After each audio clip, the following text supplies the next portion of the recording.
पोथी पढ़ी पढ़ जग मुआ, पंडित भवा न कोय, ढाई आखर प्रेम का पढ़े सो पंडित होए। ओम साई राम मित्रों, आज का ब्लॉग आप सभी हमारे साईं परिवार के लिए विशेष लाभकारी और कल्याणकारी है, क्योंकि आज के ब्लॉग में हम अपने साईं परिवार के लिए बहुत ही विशेष ब्लॉग लेकर के आए हैं। साईं बाबा की ऊदी का महिमा या उसका चमत्कार, मेरे स्वयं के साथ जो चमत्कार हुए हैं, आज उसी ब्लॉग को मैं लेकर के आया हूं। मेरे स्वयं के साथ इसी 31 जुलाई को चमत्कार बाबा का हुआ, उसी को मैं बताना चाहता हूं।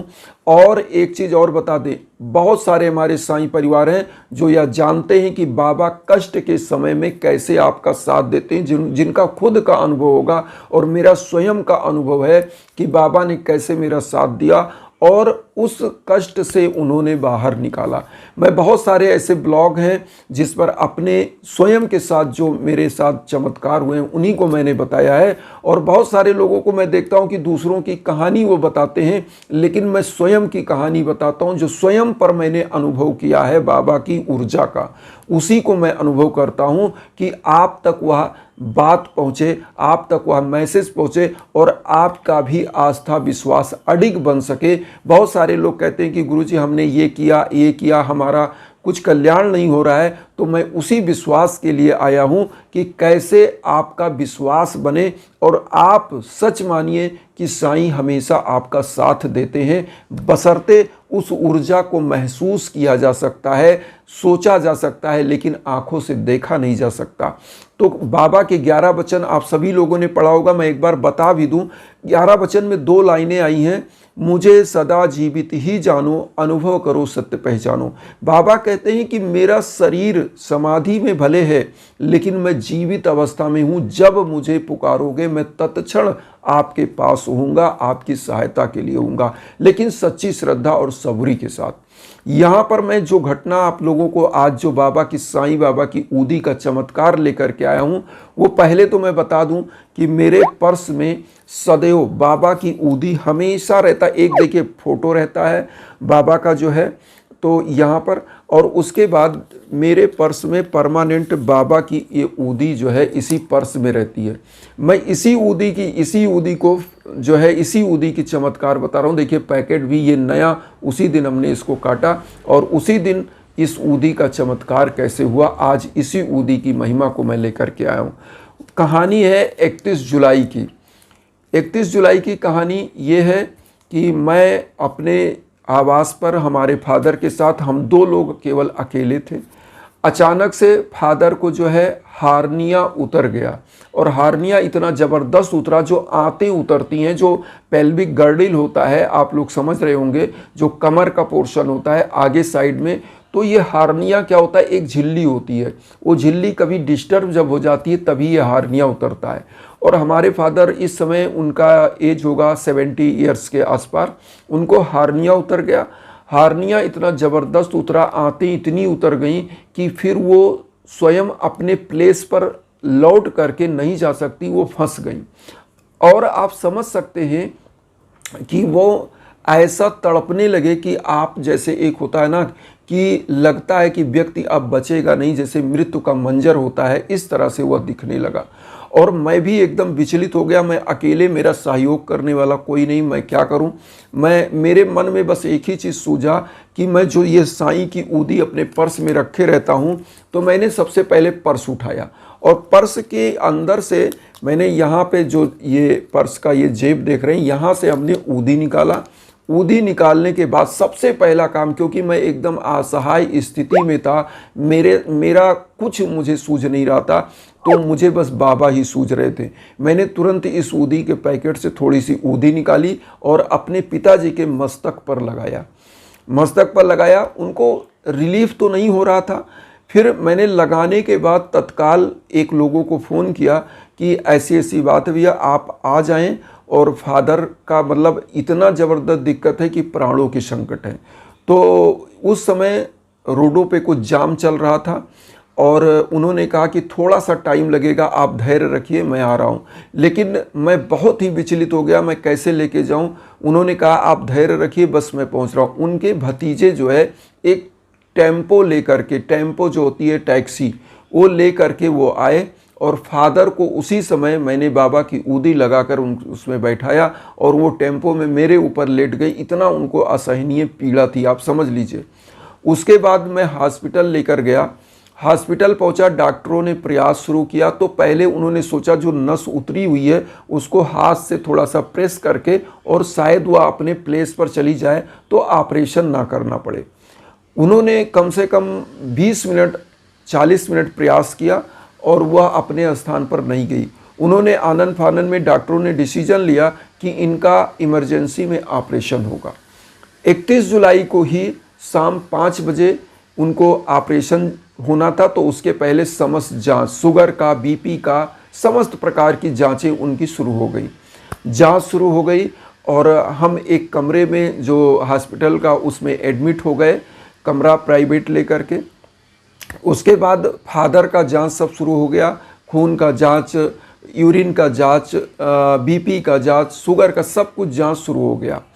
जांच शुरू होने के बाद एक चीज़ मैं आपको और बताऊं इसी में एक पॉइंट, कि पिताजी को लगभग 3 महीने पहले हम लोगों ने एक प्लान बनाया कि वो कमज़ोर हैं, तो उनकी स्थिति को देखते हुए हम लोगों ने टॉनिक उनको दिलाना शुरू हुआ, जिसमें टॉनिक का नाम लेना उचित नहीं है क्योंकि वो हो जाएगा प्रचार। तो मैं ये बता रहा हूँ कि वो टॉनिक जो कि बी कॉम्प्लेक्स के टॉनिक थे और एक लीवर का टॉनिक था, 3 टॉनिक और एक जो है होम्योपैथ का टॉनिक था। 3 टॉनिक मिला करके 4 टॉनिक हमने उनमें 5-5 ml डॉक्टरों से कंसल्ट करके देना शुरू कर दिया था। तो उनका हीमोग्लोबिन का लेवल बढ़ गया था। चूँकि ये कहानी इसलिए इस चीज़ को मैं बता रहा हूँ, हुआ क्या, ऑपरेशन के समय चूँकि वो इतने दुबले पतले थे, आप स्क्रीन पर भी देख रहे हैं, आप देख सकते हैं कि वो इतने दुबले पतले थे कि हमको लगे कि उनको खून की, ब्लड की आवश्यकता पड़ेगी चढ़ाने के लिए, क्योंकि जब ऑपरेशन होगा। तो हुआ क्या कि बाबा की कृपा देखिए, 3 महीने पहले ही उन्होंने समीकरण बना दिया कि इस बंदे का ऑपरेट होगा और इनको हार्निया के इस कष्ट से मुक्ति मिलेगी, और उन्होंने टॉनिक पिलाना शुरू कर दिया था। तो जब वहाँ बीपी का जांच हुआ और खून का जांच हुआ, हीमोग्लोबिन के लेवल का जांच हुआ, तो ये हुआ कि सब कुछ इनका राइट है। केवल शुगर उनका बढ़ा हुआ था, तो शुगर को भी डॉक्टर ने कहा ये कंट्रोल होके ऑपरेशन हो जाएगा। अब सोचिए कि अगर खून की व्यवस्था करनी होती, हॉस्पिटल में ब्लड की व्यवस्था करनी होती, तो बहुत ही दिक्कत था, क्योंकि उस समय मैं अकेले था, मैं क्या कर सकता था।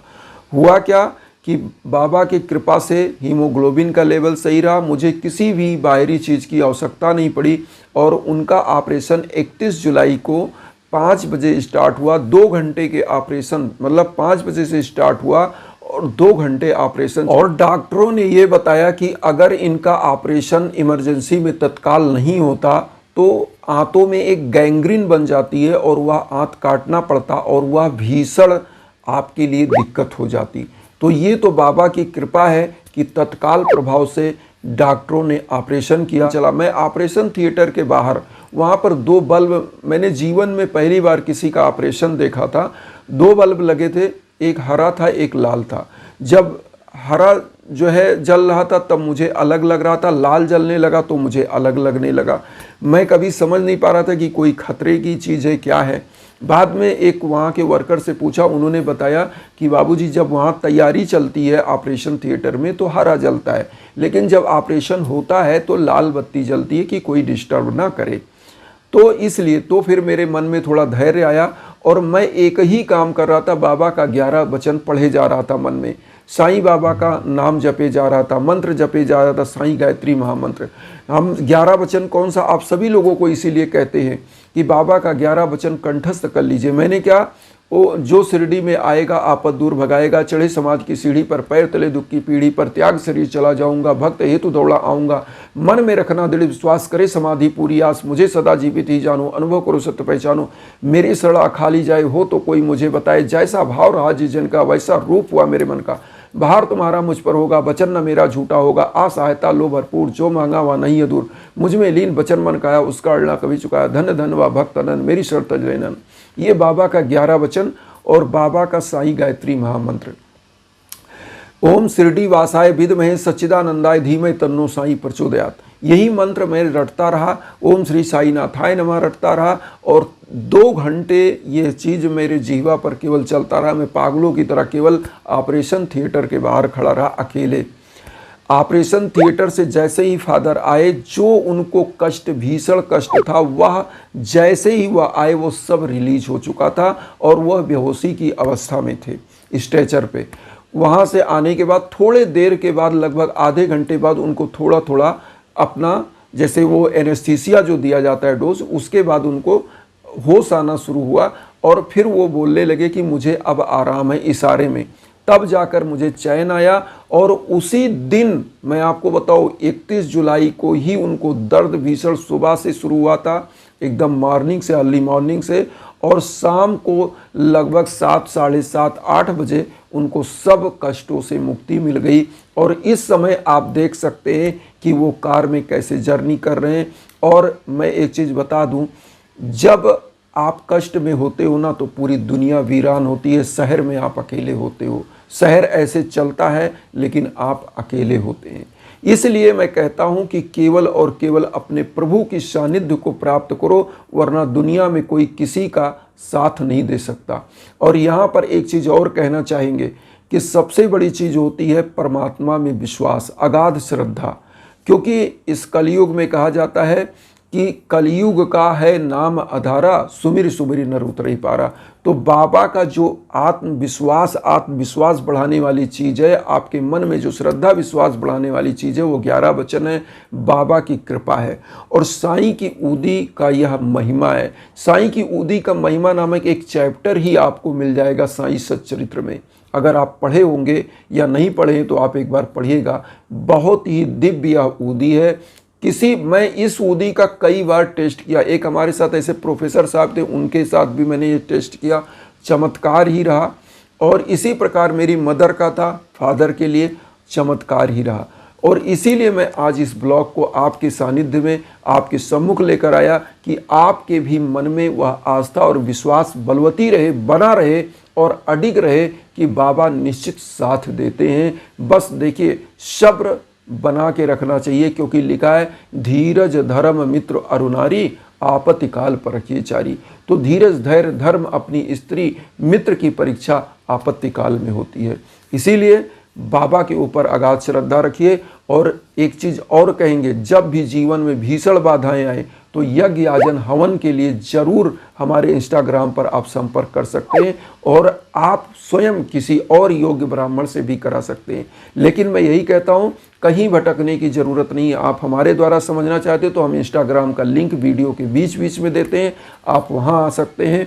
हमारे लायक जो संभव होता है मैं ज़रूर करता हूँ। यज्ञ याजन हवन एक ऐसी चीज़ है जो अदृश्य शक्ति है, जो आप विश्व के कोने कोने में कहीं हो, वह ऊर्जा आप तक पहुँचती है जब आपके नाम गोत्र पर संकल्प होकर हवन होता है।